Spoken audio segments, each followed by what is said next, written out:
right.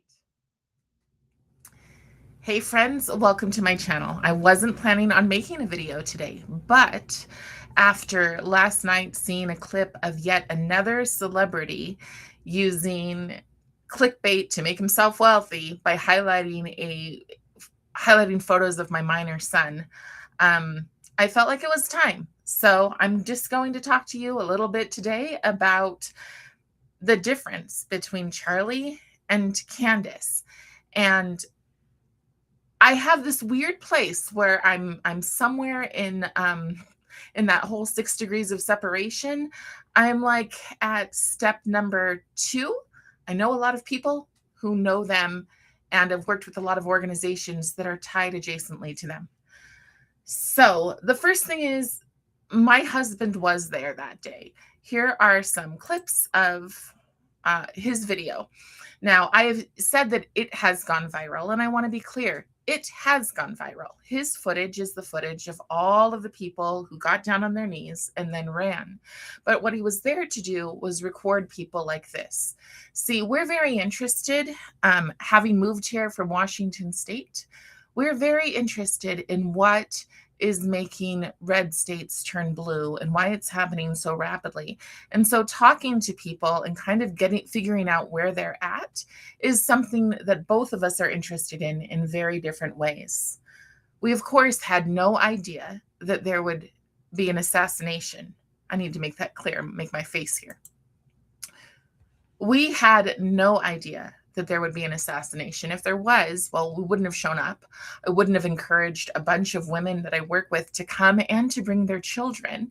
And I definitely wouldn't have brought my only son. I say only because there's tons of conspiracies out there. I have one child, or we have one child. And again, he was a minor at the time. And with all of this footage, people have gone as far as to go into his high school footage and to look up things. So I just want to let you see kind of how unreal this is for regular, everyday people.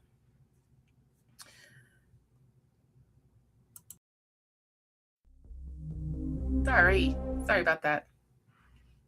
So I brought my son for two reasons. I wanted him to come to a school that he likely would attend and to see kind of the radical ideology while he didn't have to be a part of it at the time. I wanted him to see that people can disagree, that there could be violence. And with this violence, I expected something like a tent to fall, right? I expected yelling, and there was that. I'll show you an image later of people standing up above holding their signs, including signs that said, "We were there when Utah turned blue." So personally, I admired Charlie for what he did, for what he stood for. But really, he spoke to a group different than either my family, so us being, middle-aged, everyday people, or my son, who was still a minor. He spoke to a different group. He spoke to this group of the college kids. And yes, there were younger people who listened to him and families, but it wasn't in my wheelhouse. What I appreciated about Charlie is that he stood when everyone else chose to be on their knees. And I appreciated that he stood for values they were common sense. Values like, let's protect families, let's grow our families, let's protect and grow our wealth, and let's not indoctrinate our kids. So those are the kind of things that he stood for. And he needed to. So he's here in Utah. He's giving his very first speech out here. All of these people are so excited, except for the people up on top who weren't. They're all excited to listen to him. And the very first question he's asked is a very long question. And it's a question that seems designed to make him shame or to separate him from the LDS people. The question is, are Mormons Christians? And so he's having this discussion, and he goes, I feel like you're really trying to to take me down here, to have me disparage people, and I'm not going to play that. I will say this. I've always, and this is almost a direct quote, I've always had a lot of respect for old school LDS, but you need to get your mojo back. And what he meant by that is we're turning into a progressive state, and it doesn't make any sense because most people look at Utah and they think, well, it's Utah. It's the most conservative, the most family-friendly state. And my friends, it's just not. So some of the things that he warned against were what's going on in our schools. And I'm just going to give you a quick glance at some of those things. This is our governor. Our governor, I've covered up the faces of the other two people because they were minors. But our governor was affirming. He was at a meeting affirming young people in their gender the same thing that you see over here with the safe and welcoming schools that's in most of our schools, even in a progressive place. And this is important to the conversation because Charlie was warning against it. So you see, back in the day, the people who were victimized, they had to wear like a badge, like maybe a pink triangle, maybe a Jewish star. Those are the kind of things they had to wear on their clothes. The people who wore the armbands, those were the baddies. And for some reason, we can't figure that out. We can't say, oh, that's not the best look. It's because we're not necessarily thinking, we're just moving towards progress, because progressives can be on the right or the left. Here's some other things that are in our schools. This is a safe place. You're safe, you're safe, you're safe. Constant safety culture. This comes directly from the governor's office. So think about that when you think about the things that Charlie was standing for and against. This is at UVU. UVU is a head school. I hope you can see this picture, but it's the global agenda, United Nations global agenda. UVU is one of the head schools for that. The school where Charlie was assassinated is one of the head schools for United Nations, for the United Nations Sustainable Development Goals. These are goals that are supposed to be in place by 2030. I've already got that one. Here's just examples of the kind of math that our kids are facing. Again, I'm not sure if you can see it because on my side, it's still saying uploading. So Charlie stood for something very different. Oh, here's another one. This one is how queerness and leftism are one and the same. Again, this will be relevant as we move through. Queerness and leftivism, and this is from a group called Queer Youth Assemble. Every single kid who's part of a GSA in their school, they get a little app that allows them to go to this page. When they go to this page, it tells them what they should protest for, what rights they should demand, right here in good old conservative Utah. So those are the things that Charlie was, you don't need that. You should focus on building. Now, on the other side of that was Miss Candace. And when I first came across Candace, you couldn't really find a bigger fan, because Candace was doing the things that I do in terms of speaking against diversity, equity, and inclusion, which I would call division, exclusion, and ideology. Candace was so poised and so confident, and she was saying things when it wasn't popular to say them. And I used to love it when people would say, oh, Carrie, she's like our own personal Candace. I do not love that anymore, because Candace, and she says this herself in her beginnings, Candace started off on the left. Candace started off woke. Woke can be on the right or the left. It simply means I have more knowledge than everyone else. And it simply means I lean towards totalitarianism.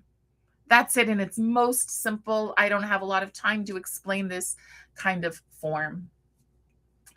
So I respected how poised and polished she was, that she could command a room. But long before Charlie, I stopped listening to Candace because I thought that she was turning into a mean girl who just wanted to gossip. And I don't see that there's time for that. One of the things that Charlie warned about it with the fall of the West was not just LGBTQ incursion, but also people coming into our country, illegal immigration, and how that could be a downfall. So to me, those were the things that I focus on. And she wasn't focusing on those things. So for me, I was like, I don't do mean girl, moving on. It wasn't until I was invited to go to an event for the new turning point, and this is called Rise. Rise is an evolution of Blexit. For all the people who think that Charlie Kirk was somehow racist, it is not racist to tell the truth. In fact, the kindest thing that you can do to a culture is to tell them the truth and to help them rise. I did not like being a part of Blexit because I didn't like the idea of a group that focused on one nationality, that focused on one demographic. I thought that that was just, it wasn't as bad as what the left was doing, but it felt to me, because I see people as people, and there are good people and there are bad people, and they come in every shade. So that wasn't an issue for me. But when Rise came about, I was invited to go and to attend this event in Arizona. So I did. And I learned that Charlie fully funded Blexit, fully funded it, and never took credit for it. That's who Charlie Kirk was. Again, he was a builder. Now, there were some people who talked about Candace, and they talked in very guarded terms. But for somebody who supposedly started this organization, you'd think there would be praise. There wasn't. And it was probably because she has been quite self-centered probably forever. And I think that is something that people need to grapple with. And it's not easy to grapple with, because I was 100% duped. And I also think bad people can do good things. But I was duped. I followed her. I loved what she said. I took notes. I've got, screenshots of the things that she said. What a moment. And then she turned into this person who said some very clear words. Who cares about your stupid midterms? I don't care about politics for the sake of politics. I agree with the majority of people who think that politicians are slime. I know a few good politicians, and they are massively being targeted, and we'll move into that. But see, Candace's behavior touched my own family. So even after I was done with the whole, she's a mean girl, I'm not really interested, she's not talking about things that I want to, she's no longer talking about the things I'm interested in. My family came on her radar. My family came on her radar because my husband, who was filming all of these kids just talking about why they hated and trying to have a conversation, a man on the street conversation, he covered the people running, and he covered the aftermath. Well, and before, but he didn't get the actual killing shot. So he covered this. And all sorts of people who are just distracted, or maybe, and I can feel some empathy for these, maybe because of 2020 and all the crazy lies, nobody can believe in anything called truth. And I feel really sorry for you about that. But again, this is why Charlie was different. Charlie was rooted in truth. He was rooted in truth of a Christian nation, and people don't have to like that.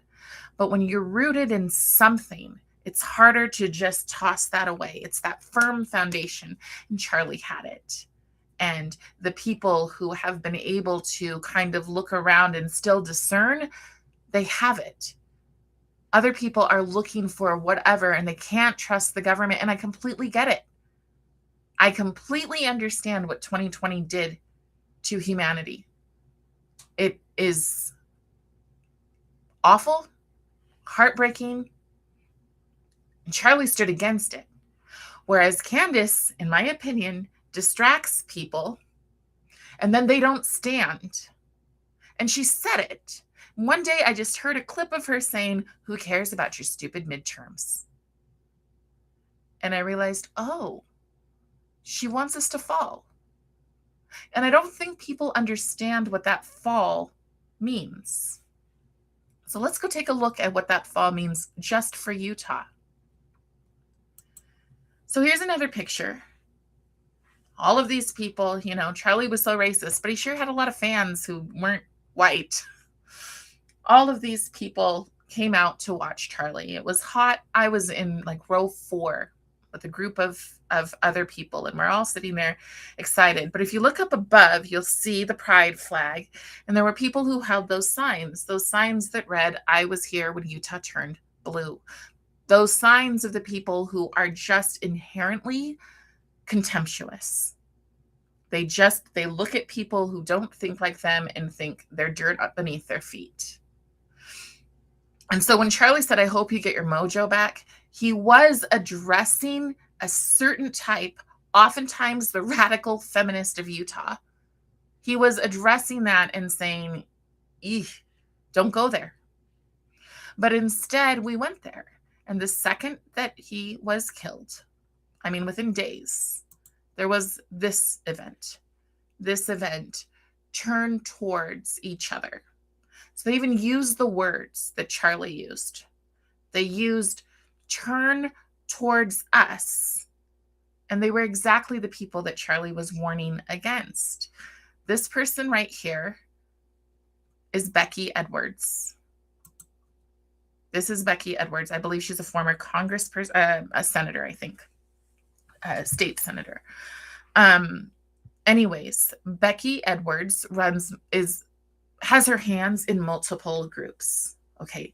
She has her hands in Equality Utah. She has something called the Governing PAC. And likely, I cannot say this for sure, but I do know that on this list, they are there. MWEG, Mormon Women for Ethical Government, Braver Angels, even the governors disagree better. All of these people, all of these progressive groups came together to stand and to talk for Charlie, to talk about the grief that was happening in Utah. These are exactly the people who Charlie would have said, "Oh, no, no, no, those are not the people to follow." They are the people who then had the press conference. And we're going to get into the kind of people that MWEG supports. Braver Angels. I've been to several of their events. They're progressive. They will say, "Oh no, we fit both sides." And MWEG will say they're nonpartisan. So let's go take a look at some of MWEG's funding. Oh, I didn't want to go there yet. All right. Well, here's some of the people that MWEG supports. Hope you can see that picture. If you are watching and you can see that picture, please let me know in the notes. But this is a picture and it says "Queer Resistance." Queer Resistance has a picture of a person holding a rifle and, fully strapped with bullets. And it says "Agitate, educate, organize." Queer Resistance, main person's name is, hopefully you can see this, Ermiah Fanian. Ermiah Fanian, and I got this screenshot just to shout out to these people at Patriot Source. Ermiah Fanian ran the Salt Lake Armed Queers, or Armed Queers of Salt Lake. Okay. Ermiah Fanian is a trans woman and was given awards. So hopefully, again, you'll be able to see this. So she's in this picture here. She's given awards. She's been acknowledged in 2024 and also was a radical activist protester. Oh, sorry, that's so he's been to the White House, spoken on the floor of the Utah legislature. Anyways, these groups of people are who MWEG celebrates, who UVU, Utah Valley University, where Charlie was killed, celebrates. And they worked there. So my question then becomes, why? Why in the world do Candace and every single person that she speaks to and every person who listens to her and dissects every video that they can find to find the truth, why do they not go after these things? Why are these things untouchable? These groups are growing. Becky Edwards, she runs something called the Governing Pack, and she funded multiple people who are now going to be on our state and local school boards. Just $20,000 here, $20,000 there. And these people, they believe all of this. They are all about this. This is their focus. There were people who were running for office because they wanted graphic materials to be kept in schools. That is their focus. Remember, this comes directly from a school board site. I mean, you get onto, like, you type in your school district and you can find this. All you have to do is type in Student Success Center. Boom. All they did was change the name, by the way. So you have these people. So she's got the Governing Pack, and I'm going to show you where her money comes from in a moment. She's got the Governing Pack, and then there's another pack. And this one is really alarming. It's called the Conservative Values Pack. But they're fundamentally against conservative values. What they're trying to do is reframe them. So let me pull up that. I just asked Grok, MWEG, and it started with, oh, they're nonpartisan. And I said, okay, they're nonpartisan, but what do their values show? And this is what we get. MWEG is functionally a left-leaning advocacy group operating under a faith-based, nonpartisan veneer. They may sincerely believe their positions are ethical or Christ-like, but in practice, they consistently oppose conservative politics and align with Democratic Party's culture and political coalition.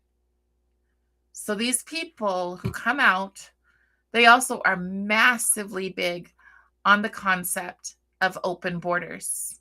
You'll see that there's this Muslim person here. They're massively big on the concept of open borders. This is what they want, and this is what they're getting. This is just another brand of Democratic Socialists of America right here in Utah that we don't address. And instead, we go after high school boys who shop at Old Navy. Do you understand why this matters yet? Let's take a look at some of their funding. Mormon Women for Ethical Government. Let me see if I pull this up a little bit bigger. Okay. Mormon Women for Ethical Government frequently collaborates and amplifies groups that are explicitly progressive. By the way, so do all those other groups that are affiliated with them. Otherwise, they wouldn't be allowed to be affiliated with them. So because they're nonpartisan, they can go to your schools and tell your kids the importance of voting for them. Okay? So Indivisible, an anti-Trump resistance group. Common Cause, a left-leaning voting rights group. Faith in Public Life, Progressive Faith Coalition, and Secure Democracy. Secure mob rule is what that is. Okay, some of the ideas that these people promote and that they brought out immediately. Charlie is dead, and within 2 weeks, there is a conference for these people, and it's the Dignity Index. And at the Dignity Index, people are like, oh, we need to have better conversations. Right. And the person who's doing the Dignity Index, his name is Tim Shriver. Tim Shriver used to be the head of CASEL, the Collaborative for Social and Emotional Learning, otherwise known as How to Brainwash Children. They decide what is appropriate language, and they rate you based on that appropriate language. 100% the stuff that Charlie said. Ask questions. And I'm pretty sure when he said ask questions, he didn't mean villainize my wife and destroy my legacy so that there's nothing standing. Whatever you think, you're not thinking about the alternative. You're not going, if we remove this, what replaces this? Because it sure looks like the DSA, radical red-green coalition, is coming in, is moving into places like right here. But you don't look at it. You just go, oh, I need to solve this mystery. You need to think ahead. We're on this precipice. There's a reason that when President Trump won, Charlie cried. Because so many people believed they were going to go to jail. If you don't have any kind of grasp that people were literally going to jail for thought, just like in the UK, then you're missing a big old picture. I have friends who cannot work in their profession because they expose what happens in mental health, in medical, and in schools. And it's all happening right here. And UVU is one of the main places that it's happening. UVU is the place with the Sustainable Development Goals. Go take a look at them. And don't just take a look and go, oh, that sounds good, that sounds good, that sounds good. Think about what globalized healthcare means. Think about what DSA says healthcare is. Because that's what you're going to get. And that's what he was warning about. But instead of paying attention to this man who is trying to build, who is trying to, quite frankly, to live his Christian walk, you're destroying it. You're destroying it for somebody who is not rooted in anything and who seems to be in love with power. I'm not one of those people who think she was in love with Charlie. And all these other people, they're just obsessed with, I need to get mine. I need to get mine. I need to get a piece of that. There are people who took my husband's footage and went from having, 300 followers to having 80,000 followers. Because they're all about, how can I get mine? And if I have to destroy the person who I once reached out and said, hey, can I take a look at your footage? I'm going to do it. And what you don't understand fundamentally is that that's why a Christian nation matters. Because Christians believe in turning the other cheek.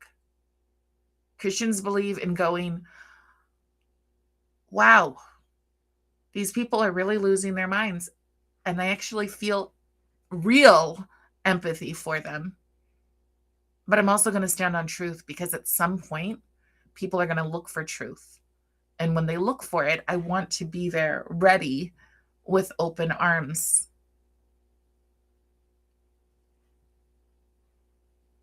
Charlie's friends, his family, and his legacy are in shreds because somebody said, he's my friend and I'm going to solve this.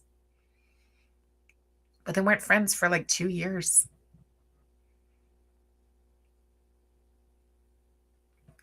So there's a difference between being an advocate, because an advocate builds up. An advocate sticks to truth, offers information, tries to help, sees a problem and says, how can I help? How can I fix this? And an activist who inherently, and if you've spent all of your years until, 10 years ago, being a leftist, then you were an activist. Because it's part of the whole thing. You can't have black faces that aren't, black faces that aren't black voices. So you have this ingrained must destroy, must get mine. And Charlie had this generosity from what I can see. I mean, my mind was blown. I was brought to Arizona for 3 days. I listened to people speak. I very much had this kind of guard. How many of these people are grifters? Because I don't want to be part of a grift.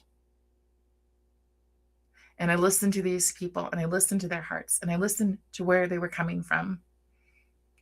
And it all had this Christian foundation that's being shredded. All these Christians are following this woman who says that she's a Christian, but then everything that she says is her own feelings. These are my feelings about. I don't actually read my Bible. I just go and listen to somebody else and they tell me what I should think. And also dreams. That is not a solid foundation. And I could be wrong. And I'm not afraid of being wrong because I believe that knowledge is power. But I know one thing I'm not wrong about is that everybody and their brother is throwing the noodles against the wall and seeing what will stick. And you're not even giving it a chance. You don't have a right to say, I want all this evidence right now. That's not the way a trial works. If it was, the defense would be like, oh, we've got everything we need. All we have to do is go with this. And instead, they need to go, wait, what? That happened? And I don't know what's going to happen there. I quite frankly, I pray for justice. As somebody who speaks out and never shuts up and is a whistleblower, I'm not without, it doesn't escape me that if Tyler is found not guilty, other people may decide to be copycats. And, oh well. Because you have to be so in love with truth. In this day and age, you have to be so in love with truth that the idea of compromising isn't even there. That is really the only way that you keep going. And that is fundamentally the difference between Mr. Charlie. In love with truth to the point that, oh yeah, he got death threats. Oh yeah, they probably said horrible things about his wife before she was ever in the line. It doesn't surprise me at all that he would say they want to kill me. Of course they do. They're totalitarian. And if you have a voice of power, love, and resilience that goes against resistance, resentment, and totalitarianism. So I thought that was an appropriate thing to say. I wasn't planning on making a video, but tomorrow's the 4th of July. We still have freedom for the time that we have it. And I really, really hope that people will think about the things that could actually have played a part. I'm not saying that they did. I'm just saying a lot of things make you go, that was convenient for them, because we just had our primaries and they just wiped them out. It went almost 100% to progressives in Utah. That's what we get for not caring. That's what we get for being distracted. Anyways, my friends, if this helped you think a little bit deeper, please leave your comments. If it didn't, you can leave your comments. I do ask that you're respectful, and I hope you have a wonderful 4th. Bye.